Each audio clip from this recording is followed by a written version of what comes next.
After 60, many families in the United States live between two opposing currents. The past remains, while life quietly moves forward.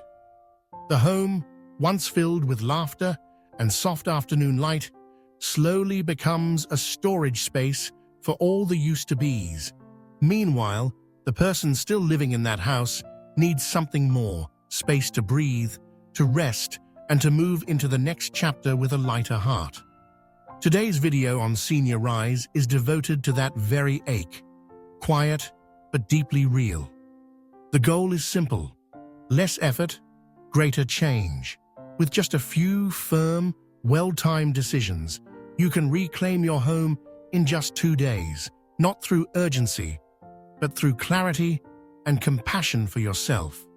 Stay with us until the end of this video, because this journey isn't just about how many things you let go of, but about rewriting your life story after 60 with a new spirit and a fresh light. If any part of this message touches your heart, please share it in the comments. If you feel even a little lighter, send this video to someone who may need it too. And if you find value in what we share, don't hesitate to subscribe to Senior Rise, so each week you can receive warm, practical, and easy-to-apply guidance for this season of life. Today's companion in our story is Mrs. Eleanor Hayes, 72, who lives in a quiet town near historic Main Street in Galena, Illinois. She used to be an emergency room nurse, where every decision had to be quick, sharp, and final. Yet 7 years after her husband passed away, her small red brick home still held onto his freshly scented shirts, rusted garden tools, and unopened birthday cards tucked away in drawers. She wasn't disorganized, quite the opposite. Everything was labeled, stacked, and placed into neatly arranged plastic bins. But the more order she created, the heavier it all began to feel. Until one morning, as the 9 a.m. sunlight slipped through the sheer curtain, she looked at herself in the mirror and whispered 2 words: "Keep living." Just 2 words. But they were enough to open a door. Habit 1. The 5-minute entryway sweep. Starting with a new breath. That morning, Eleanor didn't begin in the living room or the kitchen. She didn't touch the attic either, the space holding hundreds of items from decades gone by. Instead, she started with the front door. Most people don't give it much thought, but the door you walk through every day is the home's first greeting to you. And for someone who's lived in the same space for years, that greeting can feel gentle or utterly exhausting. At her feet were worn-out winter boots and the garden slippers her husband once wore. Next to the bench stood a coat rack, heavy with jackets no one had used in years. And on the wooden bench nearby sat a pile of unopened mail, covered in dust. Some flyers even dated back to last year. Eleanor walked slowly to the flickering yellow light switch. She didn't make a plan. She didn't overthink it. She did one thing: grabbed a kitchen timer, set it for 5 minutes, and began. For those 5 minutes, she didn't analyze, she didn't sort or hesitate. She simply moved. The torn shoes went into the trash. The expired flyers were ripped and tossed. A heavy old coat got one last gentle fold, a quiet thank you from Eleanor, and then went into the donation box. Just 5 minutes. But when she stepped back and looked at that small space, now under a new, brighter light, it felt like the whole house exhaled. And so did she. "It doesn't have to be perfect. It just has to begin," she whispered to herself. Not everyone has the strength to declutter an entire home. But one corner, one small space, within a short amount of time, that's enough to spark something new. Like cracking open a window to let a single beam of light in. Sometimes, that's all it takes to remind you that it's not over yet. Have you ever felt that way? That one small act of caring for yourself made you feel alive again? Take a look at your own entryway. Is there something there that's quietly holding you down? You don't have to clear it all today. Just set a timer for 5 minutes and give yourself permission to begin. Habit 2.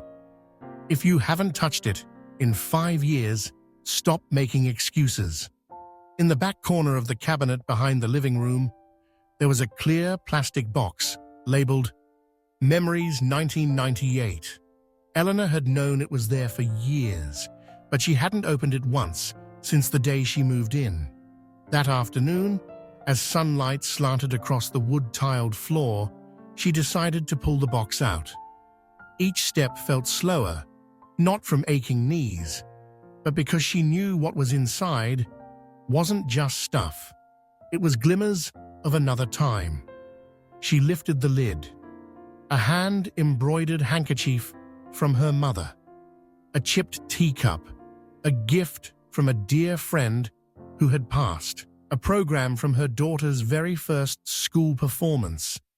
None of it was useful, but every piece held a quiet ache, a tug of memory. And then she realized she hadn't kept these things because she needed them. She kept them because she was afraid of forgetting. Eleanor reached for a small notebook and began writing down each item and why it once mattered. She took photos of each piece with her old phone, keeping the meaning, not the weight. She held the chipped teacup in her hands, smiled, took one last photo, and softly whispered, "Thank you for the afternoons." Then she placed it gently into the donation box. These keepsakes weren't forgotten. They were transformed. Do you have something you haven't used in 5 years, but still can't bring yourself to let go of? Don't force yourself to throw it away, but try asking, am I keeping this out of love or out of guilt? Try what Eleanor did. Take a photo, write down a few lines of memory, and let the item go with respect, because you deserve to live in a present that heals, not in a museum of the past. Habit 3. The fire drill method. A thought exercise to find clarity. That morning, light rain was falling. Eleanor made herself a hot cup of coffee and stood by the window, watching droplets dance on the lavender stems outside. Then suddenly, a question surfaced in her mind, strangely clear. If I had to leave this house tomorrow, what would I take with me? It wasn't a fearful thought. It had nothing to do with death. It was simply a way of asking, what truly matters now? She grabbed a large travel bag and placed it in the middle of the living room. No list, no plan. She gave herself 3 hours to move through the house as if she had to leave, and to choose only the items she truly needed, as if time were running out. There was no panic, no tears, just clarity. Broken, expired, or long unused items straight to the trash. Things still in good condition, but no longer part of her current life, went into the donation box. And a few select items, she texted her children and grandchildren to ask if they wanted them. Most said no, and that was perfectly okay. After 3 hours, Eleanor stood still, quietly looking at what she had gathered. 3 bags of trash, 2 donation boxes, and 1 small travel bag with the few things she truly wanted to keep. So much of what I've been holding on to isn't really mine anymore, she whispered. And for the first time in years, she didn't feel guilty for letting go. She felt allowed to keep living. I want you to imagine this. If you had just a few hours to leave your home, what would you take with you? And what would you feel relieved to no longer carry? Not to cause fear, but to bring clarity to the present. Try this fire drill exercise sometime this weekend. Give yourself 3 hours. No hesitation, no sorting. Just walk, choose, and decide, as if time were limited. Because sometimes a little gentle pressure helps us see what's truly worth keeping. Habit 4. Start with the place you always avoid. There was a door in Eleanor's home that hadn't been opened in 7 years. It led to her late husband Bill's old study, once his quiet sanctuary each early morning. Though everything inside was still tidy, the room carried a different kind of weight, a silent heaviness, as if it was holding onto something unspoken. Every time she walked past it, Eleanor would glance away, almost as if the room itself knew something she wasn't ready to face. But today, after working through the first 3 habits, she stopped in front of that door, and for the first time, she turned the handle. There was no lingering scent, no light filtering in through the thick curtains, only silence, the kind that clings to every object: notebooks, old files, tangled cables, and a jacket Bill used to wear while gardening. She didn't clean in order. She didn't follow any system. She just began.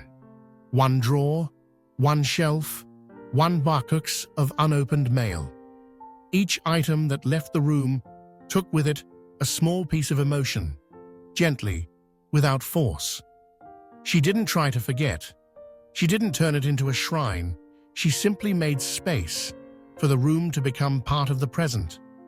A quiet reading corner, a place where sunlight could come in again.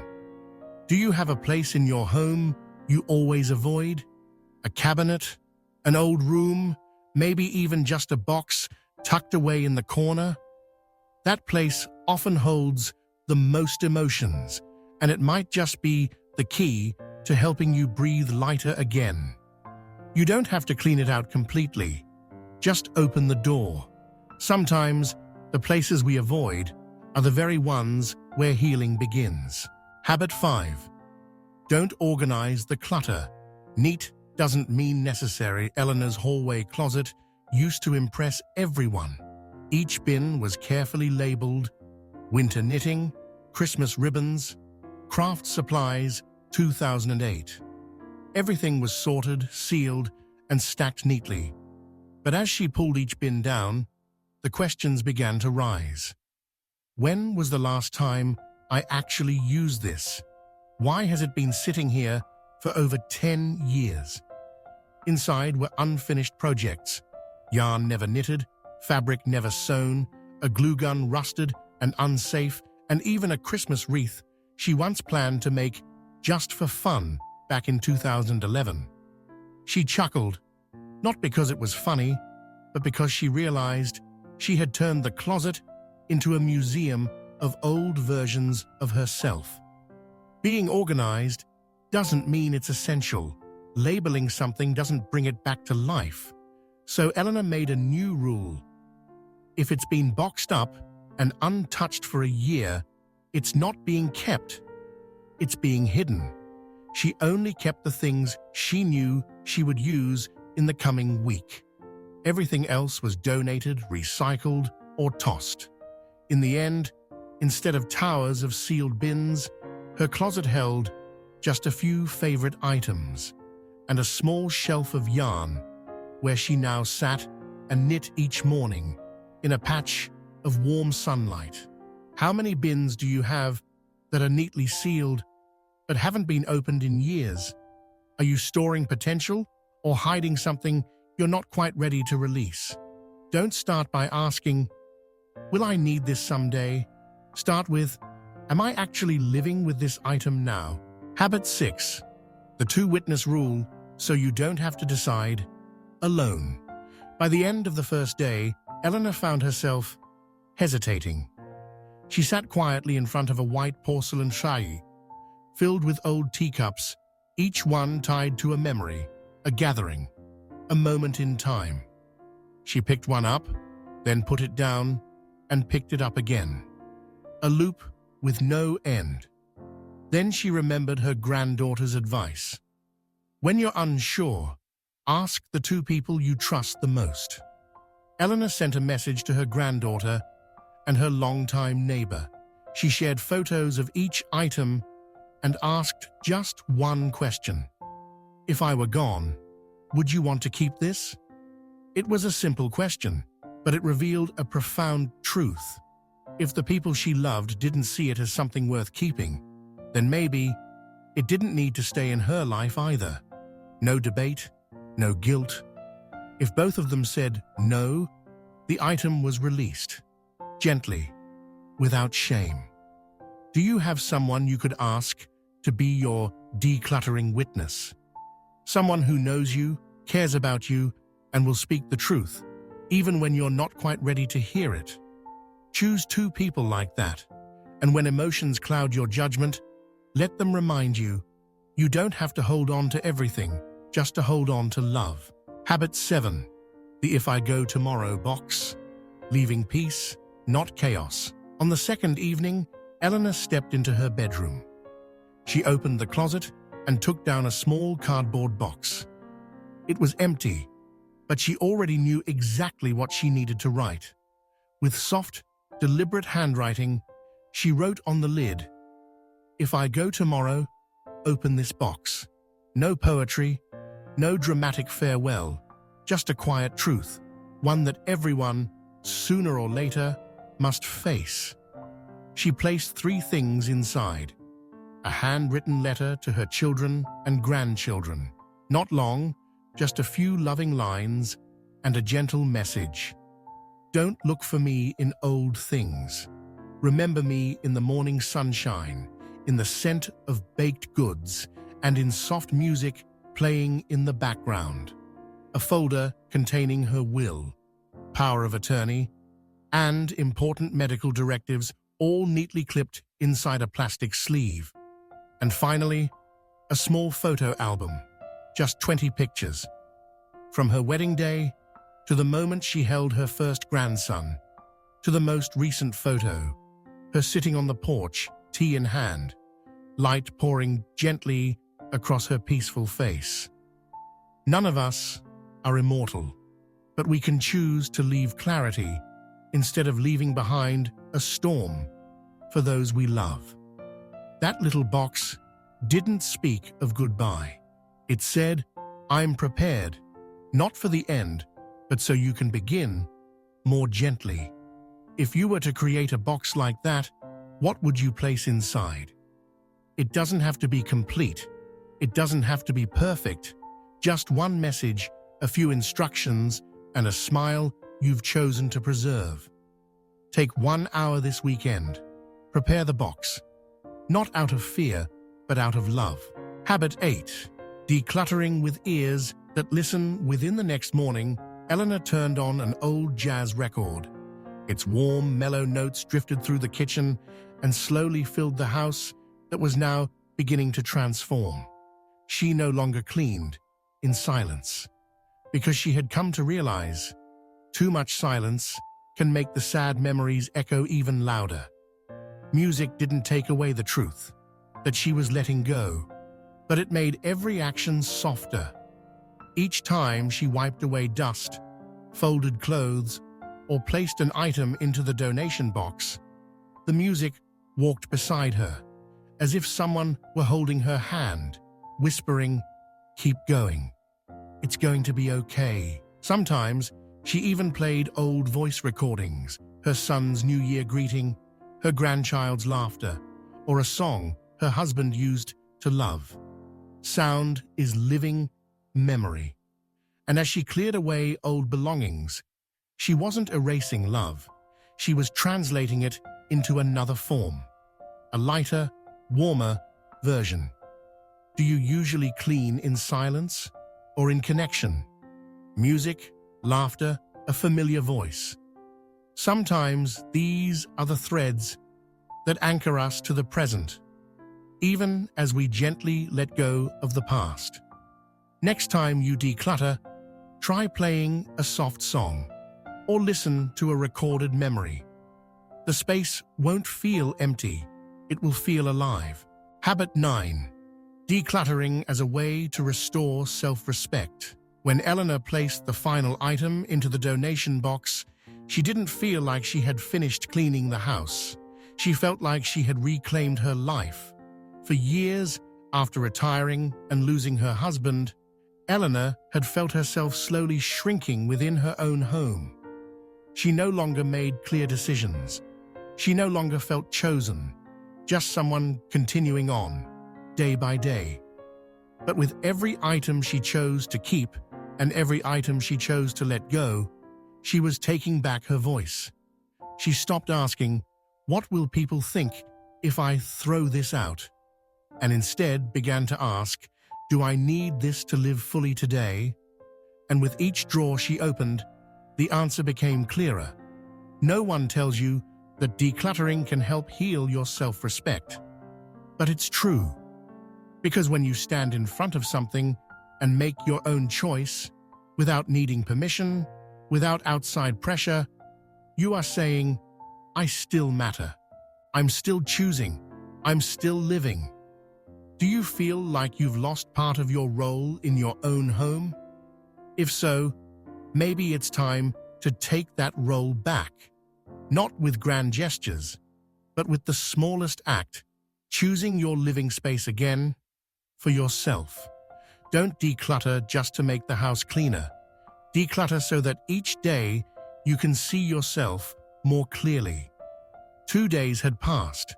Eleanor's home wasn't empty, but it felt lighter, not because things were missing, but because everything that remained had been chosen with a clear and mindful heart. The entryway was now clean and warmly lit. The closet held only what was truly useful. Bill's old office had become a reading nook with a soft golden desk lamp and the knitted throw Eleanor had made herself. The "If I Go Tomorrow" box now sat quietly on the top shelf. Not hidden, not displayed, just there, like a gentle nod to peace of mind. And most importantly, when Eleanor looked at herself in the mirror, there was no longer the weariness of someone trapped in the past. Instead, there was a soft, steady gaze, the eyes of someone who had chosen to keep living. Eleanor once said, "I didn't declutter to live longer. I did it so that each day I have left could feel lighter." And perhaps that's what many of us, after 60, are truly longing for. Not a perfect space, but a life that is simple, clear, and just light enough to breathe in fully. If you're still watching at this point, I truly thank you. Thank you for giving time to yourself. Thank you for opening your heart to something that may be difficult, but deeply needed. You don't have to do all 9 habits in 2 days. Just start with one small corner. One item, one decision. And you'll see, the real transformation doesn't begin in your home. It begins in your heart. If today, even for a moment, something in this message touched a part of you, please share your story in the comments. Someone out there may need to read your words to begin their own journey. And if this video was helpful, tap subscribe. So each week, we can continue exploring warm, practical, and meaningful stories together, here on Senior Rise. Because after 60, life doesn't end. It's just beginning again, only softer this time.